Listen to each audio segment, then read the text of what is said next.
Sümeyye Semiha Büyük from Islamic Cooperation Youth Forum. I'm project specialist in ICYF, and I'm very happy and pleased to be moderating today's Design Post-COVID Humanity Ramadan Summit session. Design Post-COVID Humanity program conducted by Hamad bin Khalifa University in cooperation with Islamic Cooperation Youth Forum today has come to an end with a brilliant panel pitching session. I would like to congratulate winners and also all participants who have been, I think, and who have been an unforgettable parts of Design Post-COVID Humanity.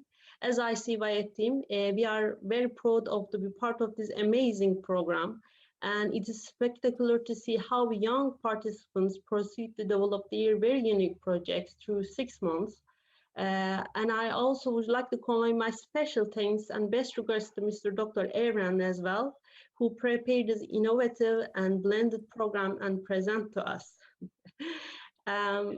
It's collective, it is group work. ICYF has been one of, you contributed so immensely, and we are so grateful to ICYF for this amazing support. It's a pleasure for us. Thank you. Thank you. It's a pleasure, really. Today, our very special guest is Mr. Haider Waseem, who is a very young entrepreneur who works for sustainable systems. I would like to briefly introduce him to you. Mr. Waseem completed his degree at University of Engineering and Technology at Department of Chemical Engineering. He is the research and application engineer in PAKVITE, which is an innovative, goal-oriented startup based in Pakistan, aims to eradicate the global clean drinking water crisis by pioneering indigenous water purification solutions to provide safe and affordable drinking water to the world. PAKVITE conducts project to provide safe and healthy water using based on leading polymeric technologies. Actually, without further delay, I would like to give floor to Mr. Haider to hear his motivation being a part of this unique project. Please, Mr. Haider, floor is all yours. Thank you so much, Sumaya, and I welcome you all, everyone who has joined us today at this marvelous event. So I'm gonna be talking about myself and my startup a little bit. So my name is Haider and I live in Lahore, Pakistan. And I've been working on this project named as PAKVITE. We provide clean drinking water to everyone, whether anyone can afford it or not. We find ways to support them. We find ways to provide the filters because we believe that water, clean drinking water, is such a commodity that should be accessible to everyone. So without any further delay, I would like to take you towards my presentation that I've prepared for this event. So the main reason for this startup that I've started, when I was in Karachi, my hometown is in Karachi. So when I was in Karachi, I was living there comfortably because there were no such water related issues. But then for my education, I moved to Lahore, well-known city of Pakistan, for education.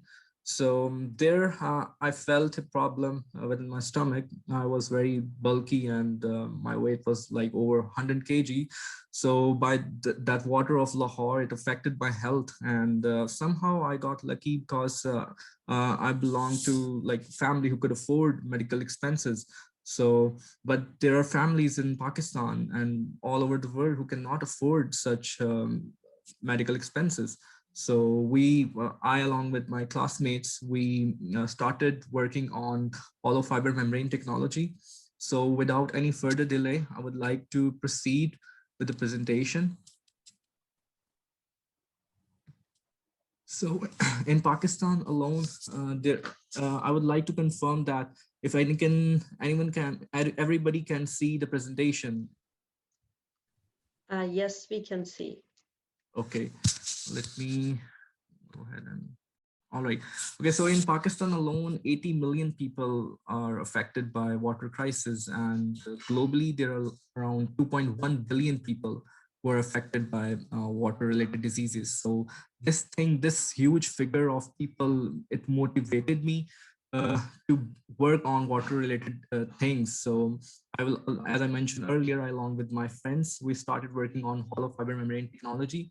So after a lot of designs and iteration, what we found, we were able to produce were these first prototypes. There are some filters based in it, and what it does is it surrounds the water from outside, and the water goes inside of these membranes, which you can see on the right hand side of your screen, hollow fiber membranes. It surrounds the water inside of it and gets the water clean from outside. So if you can enter the water from right side, you can get the water from left side, which will be clean, of course. So with the material which is used in this filter is polyethylene sulfone. So the qualities of this filter, it separates the water from E. coli and other bacteria which causes hepatitis A and polio, which is very common in Pakistan. So what it does is it takes the water inside of it, and the water goes in the PES module, which is polyethylene sulfone, and the water gets clean, and you can get the clean water anytime, anywhere, everywhere. The best thing of this filter is it can be connected to any water source. You don't have to have any specific uh, equipment to use this. So you can connect the filter with every water source, and you can have clean drinking water anytime, anywhere you want. So talking about some technicalities, let me go ahead and um, it consumes the conventional source of water filtration plant is reverse osmosis, as you all know, RO, and it consumes around 150 kilowatts of electricity, which is equal to lighting of 10 homes for an entire year. What our filter does is it saves such enormous amount of energy, and it also have an edge over bottled water, which gives you 3 liters of water normally for $1, and it produces 5 tons of plastic. So you can see the impact of our filter. And we have actually two modules.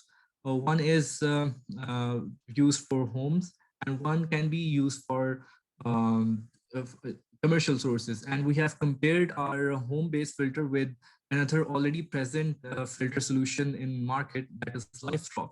Our filter is 6 times cheaper and has 6 times more faster, and it has 4 times more capacity to it. Means that it can filter 400 liters of water in its whole life, and it's just going to cost you $20.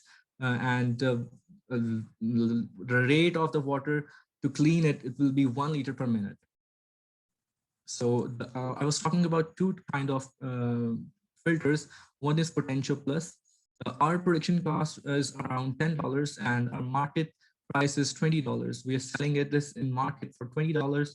And another is Community Plus, which is cost you around $300, and for market is available for $500.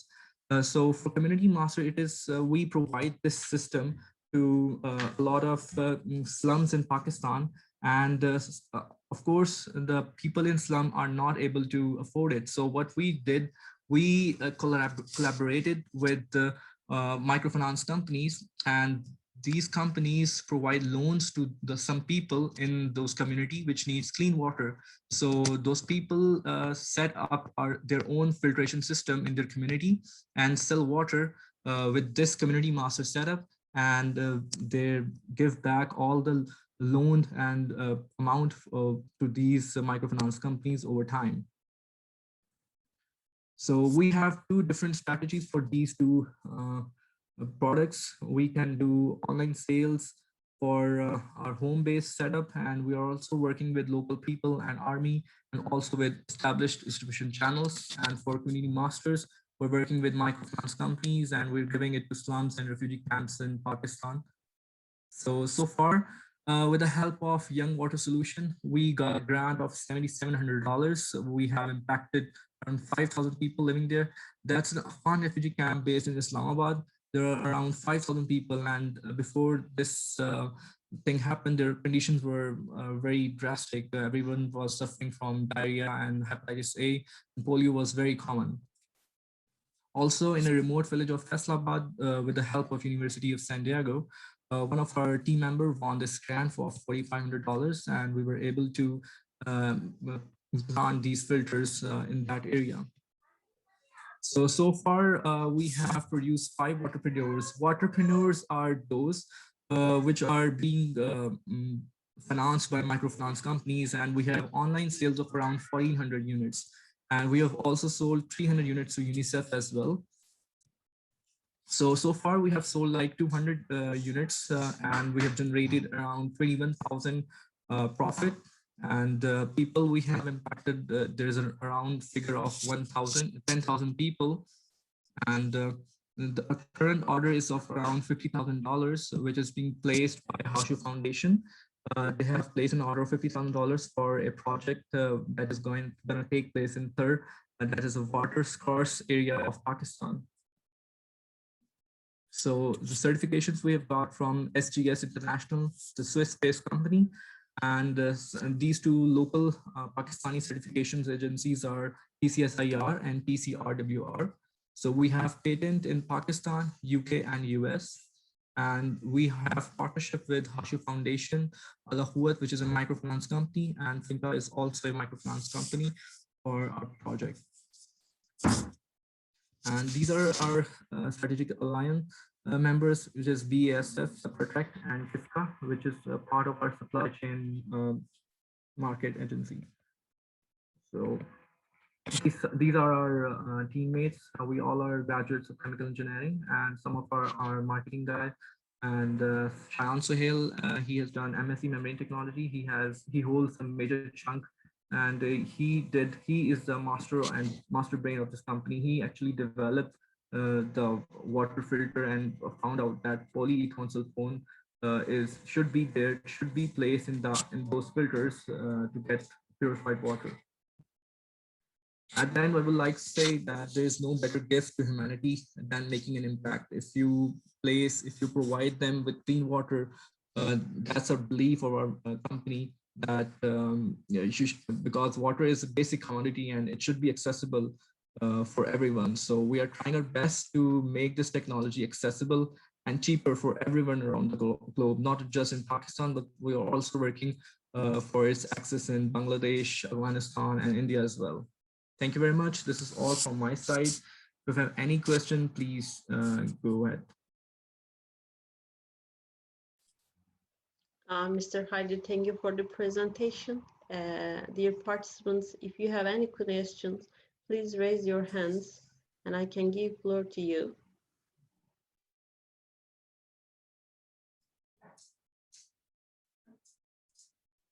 Mr. Tekangpo Olino, please unmute yourself.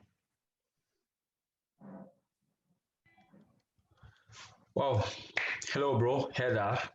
It's a nice one. I'm happy to be in your company. You said a lot of very important things.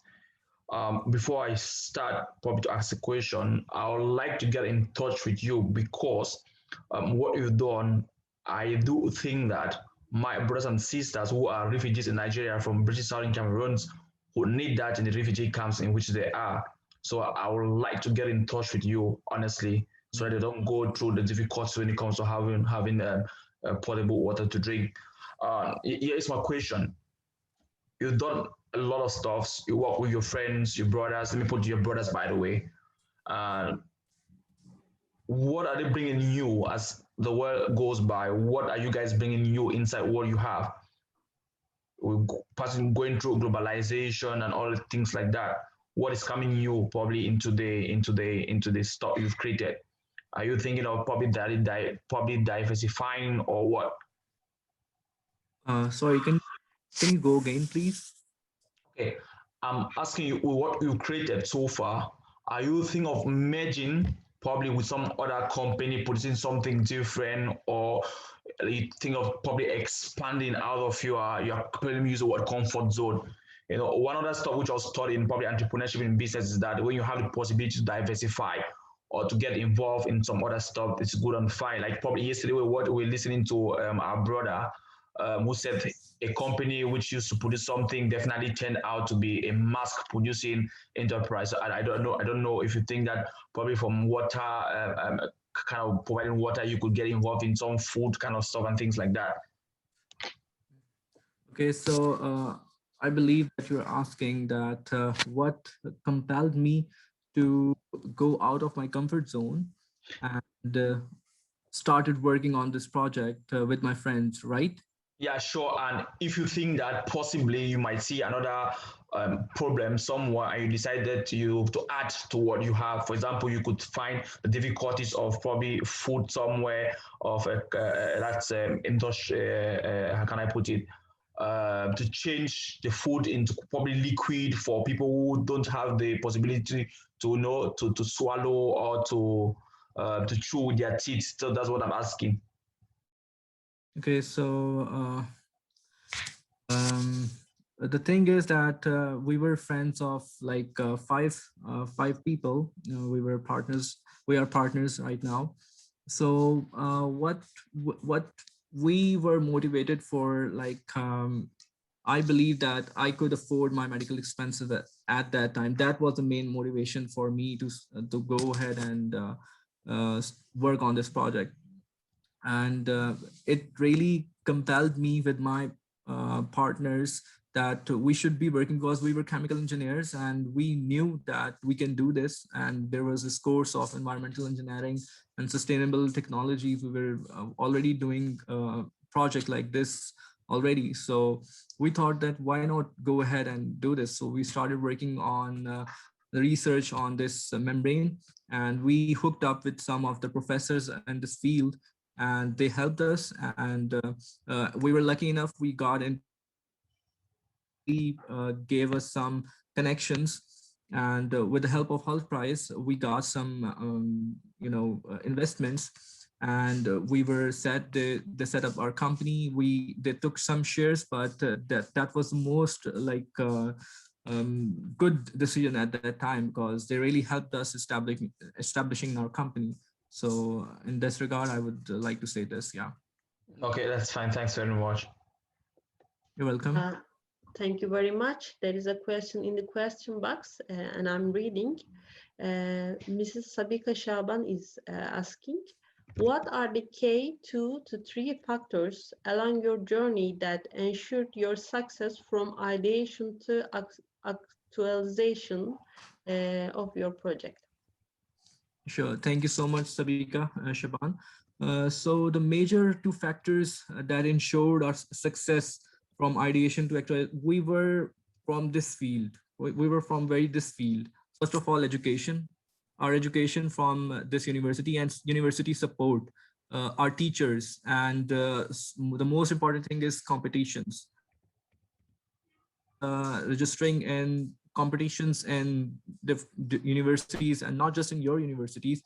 And I would like to say that the most important factor is get your company registered in one of the incubation center of your company. The incubation center provides you more opportunities to go and compete. When you showcase your startup and your project, from there you get chances to grow, and you build contacts, give your contact number. So one of these are very uh, important aspects, and these are the things which make sure that our imagination, which are in our head, we got motivated, and then we were able to produce what was in our head. So it became reality. So we did this. Why this? We didn't lose hope. We just got into different universities and pitched our project. This was some of the things which really did the actualization of our project. Thank you so much, Mr. Haider. Actually, if there is no question, I would like to raise another question. Personally, I wonder, what are the main challenges you faced through your project design, and how you come through them? Okay, so one of the major problem we were facing back last year were introducing our product into market. This was a major challenge. People were not able to accept this because they were not willing to purchase a filter.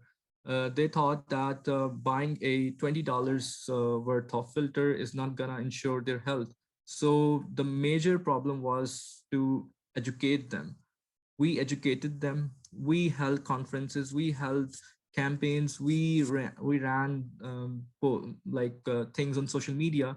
But the major thing I believe that we did was personally going into the campaigns, personally attending the conferences, talking with the people, talking with the community leaders, and educating them. And this was the problem, and this is how we overcame this. Yeah, actually, I would like to ask another question. It's a basic question, but if you have an idea, I think a team is very important. How did you choose your best team to to be able to do this project?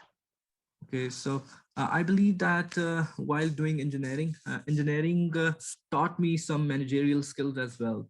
It taught me how to allocate a person with his skills to a certain task. So I actually assigned some things to my friends, and they were all my friends. They were my batchmates. So assigned whether they could do it in certain time or not. So yeah, one factor was this, and one other factor was the level of trust, the level of motivation and dedication. And of course, they were my friends, but but this was the most important factor for me. I did I gave them some tasks. They completed them in timely manner, and at that time, I was sure that these are the guys. These are the guys I want to work with. Thank you so much. I think if there is no question, we can conclude this Sorry, session. I can just come in. I'm sorry. Yeah, Okay, sorry. I'm sorry. I cut you short. Heather, you working with your friends. Probably there's bound to be a bit of conflict, in any human grouping. How do you guys probably try to solve the conflict within the organization so that it doesn't jeopardize the productivity and the effectiveness of the organization? We are humans, once in a while there should be that kind of conflict, and